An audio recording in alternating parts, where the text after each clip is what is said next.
Hi, I'm Harry, And I'm Ralph. and today we're going to talk about a fun-filled, magical, enchanting series called Harry Potter.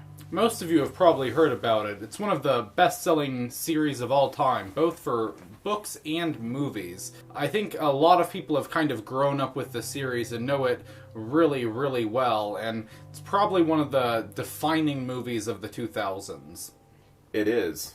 And today we're going to talk about their first movie that came out in 2001, Harry Potter and the Sorcerer's Stone. We're going to talk about the first film in the series, Harry Potter and the Philosopher's Stone, or released in the US as The Sorcerer's Stone. So, Harry, what do you think of this film? Well, when I watched this film, I could tell right away that this film had a theme for intolerance of anybody that's different. As we start off when we see Harry Potter living with the Dursleys, and his Uncle Vernon, Aunt Petunia, and Dudley are nice to everybody else, but they're complete assholes to Harry. And Harry, who does not even know that he's a wizard, he thinks he's just a normal guy, and he has no idea why he's being treated so bad. I think the film really makes you sympathize with Harry early on, because they show him in just these terrible conditions, living under the stairs. And, you know, whether he's a great character or not, you just instinctively start to feel kind of bad for him in that situation. So I think they do a good job.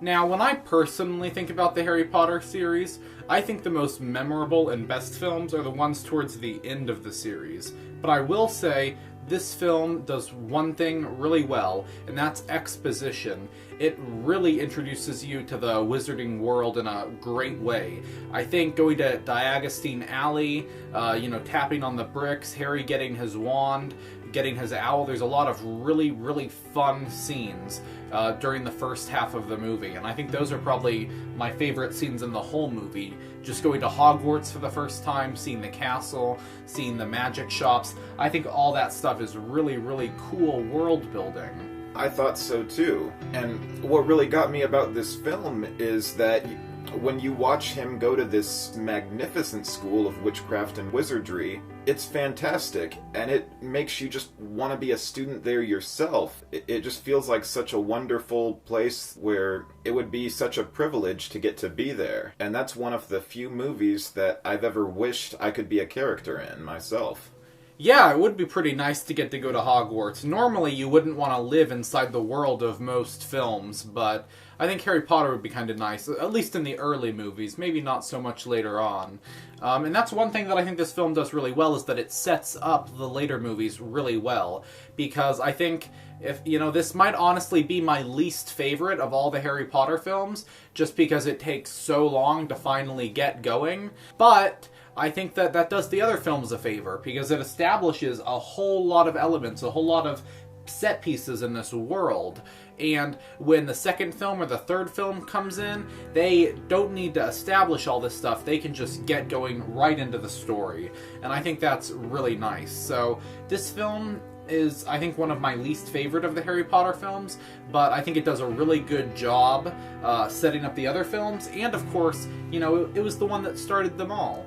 So, I think really historical film, if nothing else. Well, I'm surprised this is your least favorite film, because I really liked this film. However, when you watch this film is very comedic, as we see funny scenes like Harry's house being flooded with letters, Dudley falling into a snake tank, a snake getting loose in the zoo and terrorizing people. And there's many funny scenes after that when they get to Hogwarts, like screwing up on the brooms and fighting a troll. It's very comedic, and it's also very light-hearted compared to most of films. And this one feels very much like a family film, like for a mom and dad and the kids to all watch together.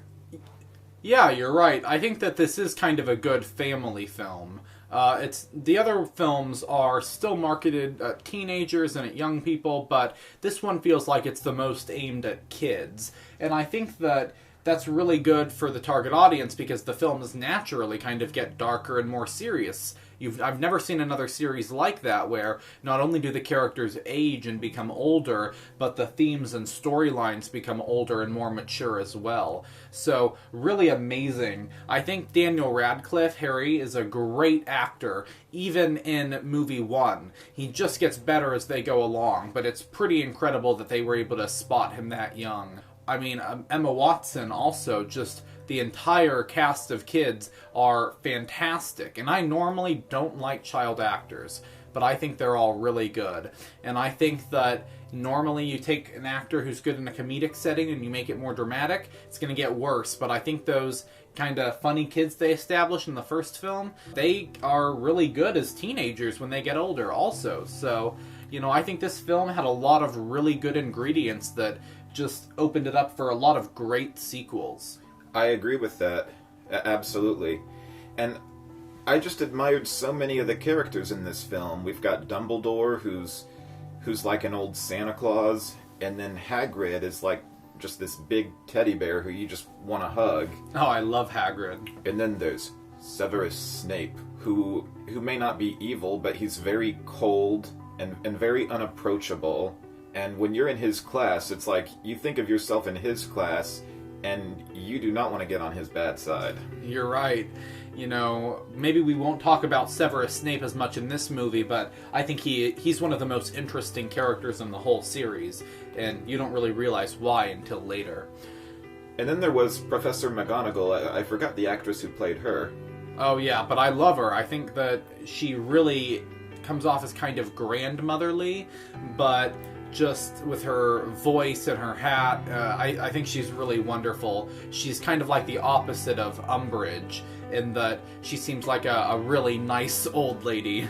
And she had great integrity too, because I felt that even with people in other sorting houses like Draco Malfoy, she applied the same rules and codes to him as she did to Harry, Ron, and Hermione. And although Draco is an asshole and he's not very likable at all, you wonder why he hates Harry so much, she showed great integrity by holding him to the same standard as those in her own sorting house, Gryffindor. Yeah. I really liked this movie, but I am going to want to touch on some negatives. So, I think the effects don't really hold up like the ones in the future films do. Some of them still look great, but every once in a while they show an overhead shot of Hogwarts where, if you look closely, you can kind of tell that looks like a painting, maybe with some lights on it, or a series of 2D models. It doesn't really look real. So the effects, I mean, in the later films they look great, but in this early one, not quite as good as they could be. And I wasn't crazy about the plot as much as in the later films. I didn't really feel like the characters were in a lot of danger. Not as many people got hurt, no one really dies, and I was never really scared of the villain. You know, they set up Voldemort as a very menacing sounding character, but throughout the film you don't really see him except for a very creepy scene with a unicorn. Speaking of the unicorn scene, that's sort of where the movie took its toll. Before the scene where Harry, Ron, Hermione, and Draco served the tension in the forest, the movie was lighthearted, comedic, and family-oriented. But after they go out into the dark forest, the comedic theme leaves the building, and it gets a whole lot darker as Harry and Draco come across a dead unicorn, and there's this phantom-like creature drinking its blood. We can't see its face, we have no idea what the hell it is, but the movie just got a whole lot darker at that point. I think that's a good point, and I think that this film does do a really good job of blending some really light comedic elements with some darker elements that set up the later films well. So, yeah, I guess I would just say my biggest problem with it is that I didn't really find the villain scary. I think that's a good twist villain. It's one that works. Normally they don't. But I was never really scared of him, and I don't think he's that memorable. Definitely not as memorable as some of the other villains in the series. Well, at the time of seeing this, I was like 10 years old when I saw this movie for the first time, and it was a film like no other. I had never seen a magical school of witchcraft and wizardry just come to life the way it did in Hogwarts, where you watch the staircases that change, and you watch the spells cast, and you see these mythological creatures like the three-headed dog, the centaur, and Hagrid even kept a dragon. Hagrid really seems to like magical, monstrous creatures, we'll say. Yeah, I think that there's a lot of great creatures in the film, and a lot of good characters. But I think that the story's a little bit too comedic, and it'll start to shine a little bit better once they make it more serious and work on the story just a little bit. So, what do you think you would give this film out of 10? I had to think a lot about it, but I thought it was a beautiful story, and it felt very real with Harry being new. It almost felt like it was my first year at Hogwarts, where I'm learning how to cast spells. You're right, it does feel like we're kind of learning about the world with Harry, and I think that helps the audience connect with him. And we learn about this dark wizard. We dare not speak his name. Oh, No, I'm not going to say his name. Starts with a V. He who must not be named. So, I'm going to give this movie an 8.5 out of 10. Wow, that's really high. You know, there are some Harry Potter films that I think I might rate that high, but not this one. I really like it, but I think I like what it set up a little bit more. So, I love the series. I've seen this film probably at least half a dozen times, but I'm going to give this one a 7.5 out of 10. So that would put our average rating at an 8 out of 10, or 4 out of 5 stars. Yeah, that's pretty good. It is pretty good.